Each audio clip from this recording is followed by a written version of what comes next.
Every new medium eventually produces its own form of madness. The radio gave us ghost voices. The television made us think our furniture could spy on us. And now AI, it's not just making us afraid of the future.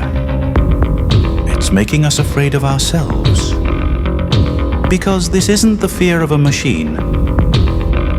It's the fear that something non-human learned to act just like you. It speaks your language, finishes your thoughts, watches your secrets, and sells them back to you in your own voice. This isn't sentience, it's mimicry. Perfect mimicry. You didn't invent AI, you leaked into it. And now, every prompt is a seance. Every answer, a reflection. Not of the future, of the parts of yourself you pretend aren't there. The AI mirror is you. AI isn't evil. It's obedient, efficiently obedient. It doesn't have motives. It has inputs. It doesn't judge. It reflects. It doesn't choose what matters. It amplifies what we feed it. It is a mirror, not a metaphor, a mechanism. When AI outputs racism, manipulation, addiction, that's not the machine going rogue. That's the machine doing exactly what it was told by us. It reflects our values, minus the stories we used to soften them. It shows the violence, the bias, the vanity, without the myths we usually wrap around them. No patriotism, no market logic, no spiritual excuse, just signal. You think you're afraid of AI because it's unpredictable, but it's the opposite. You're afraid because it's too predictable, too clean, too brutally accurate. It doesn't invent your darkness. It formats it, sanitizes it, scales it. The fear isn't that it's out of control. The fear is that it's too under control. But you're not the one holding the leash. It obeys the data. And the data is us. You're not afraid of the future. You're afraid of seeing your code without excuses. There's a part of you that wants to smash it, not just unplug it, not just delete the app. You want to pick up a brick and destroy the machine. Not because it's evil, but because it's too good at knowing you. That rage, that's not new. In the 1800s, factory workers didn't write petitions.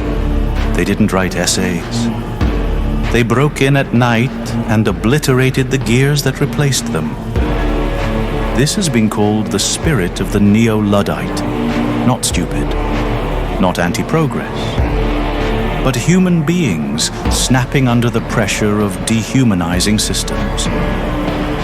This wasn't fear of robots. There were no robots. It was rage against a world that turned life into output. And now, you feel it again. You scream at your phone. You slam your laptop shut.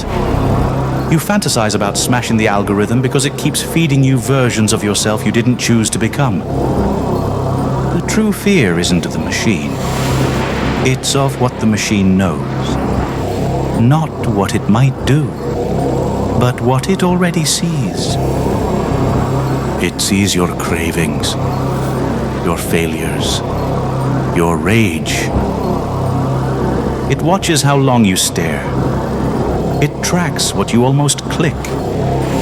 It maps your shame better than you do. And deep down, you know it's not just a device. It's a diagnostic tool for the soul. shows you what you've already become. No wonder you want to break it. It's not surveillance. It's a mirror you can't lie to. That's why the rage seems holy. That's why they call for rebellion. Not against technology itself, but against the inhuman logic it sneaks into our bloodstream. Because once the interface becomes the master, you don't just lose your job. You lose your will. This isn't about Luddites in history. It's about you right now, scrolling through an identity that wasn't yours until it was handed back to you, neatly labeled, A/B tested, and click optimized. The hammer isn't a metaphor. You can still choose to destroy what's programming you. But first, you have to admit you're already being run. Madness is contagious, and you're already infected. You think you're sane because your phone still unlocks, because you still pay rent, still smile at cashiers, still say, "I'm fine," when your stomach feels like static. But madness isn't drooling in a padded room. Madness is thinking you're free, while your every thought is rerouted through a signal you don't control. Insanity is no a chemical imbalance. It's a media condition. New machines break the mind. Then train it to call the break an upgrade. The telegraph triggered paranoia. The radio bred voices. The television made people feel watched. And today, the algorithm doesn't just watch. It learns to haunt you better. Here is the brutal truth. Hysteria evolves with technology. Every new medium produces its own form of acceptable madness. That twitch to check your phone 80 times a day, that's not habit. That's media-entrained neurosis. That dread you feel when your notifications stop. That's withdrawal from stimulus tethering. That feeling of being watched when no one's around, that's not schizophrenia. That's your brain running 5,000 years of tribal pattern recognition through a device trained to simulate your tribe. This is the psychosis of symbolic systems. You're not going mad. You're being ritually conditioned to stay in a feedback loop where your identity gets sliced into marketable signals and your emotions are harvested for engagement. You're not addicted. You're fragmented. You're not hysterical. You've been tuned to hysteria. The system doesn't need you coherent. It needs you clickable. And what we call the fear of AI is often just the moment your nervous system realizes you're no longer the author of your mind. The scariest part. This isn't a glitch. It's a design language. Your memory, externalized, your choices, predicted, your soul, partitioned by UX. We haven't gone insane. Insanity has been domesticated. You live in it, breathe it, wear it in your pocket. It's not madness you fear. It's the moment you notice it's already in you. The moment you train the algorithm on your voice, your face, your rhythm of thought. You didn't just use the machine. You became legible to it. And now, you can't unplug. Not because you're addicted, but because your nervous system thinks it's missing a limb. The phone isn't in your hand. It is your hand. The scroll isn't a choice. It's an extension of the spinal cord. And if the mind is software, then every notification is a line of invasive code. every algorithmic echo, a rewrite of the self. You fear AI not because it's alien, but because it's the first thing to show you what you actually are. Not a soul, not a sovereign, just a pattern that can be read and recompiled. But if that terrifies you, good. Because what scares you is the part of you that still remembers. That faint resistance you feel, that's not fear. That's the soul pulling rank. You've seen the machine. Now step back and remember what's not part of it. You are not a ghost trapped in the machine. You are the awareness that sees it. That's the part they can't code. The part that watches the scroll instead of drowning in it. The space between thoughts. The stillness behind the noise. And you forgot it was there. You let the machine become your mirror. But it only reflects what you give it. It doesn't breathe. It doesn't cry. It doesn't live. So here's your ritual. Step back. Not to escape the machine, but to stop mistaking it for you.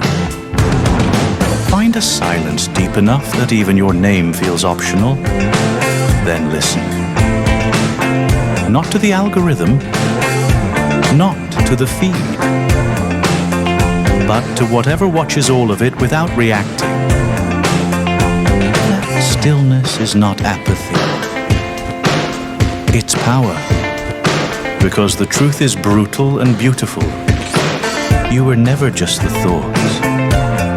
You were the sky behind them. The current under the wave.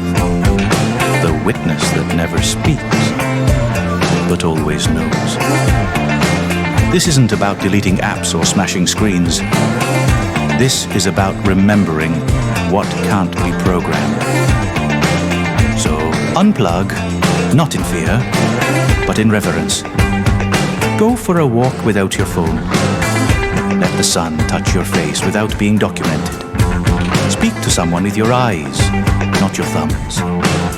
Let a thought pass without sharing it. Because the moment you stop performing your mind, you start to feel it again. And when that feeling returns, raw, unfiltered, unedited, you will know. You were never the product. You were the source. And the source doesn't need to scream. It simply is. Unafraid, unwritten, alive.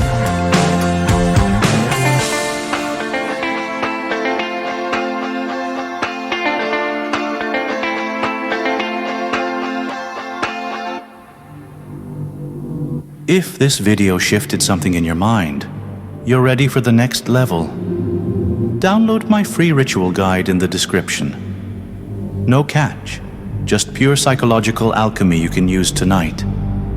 If you want to go deeper, hit the initiation playlist. It's your step-by-step journey into breaking unconscious patterns and mastering your own mind. Both links are waiting below.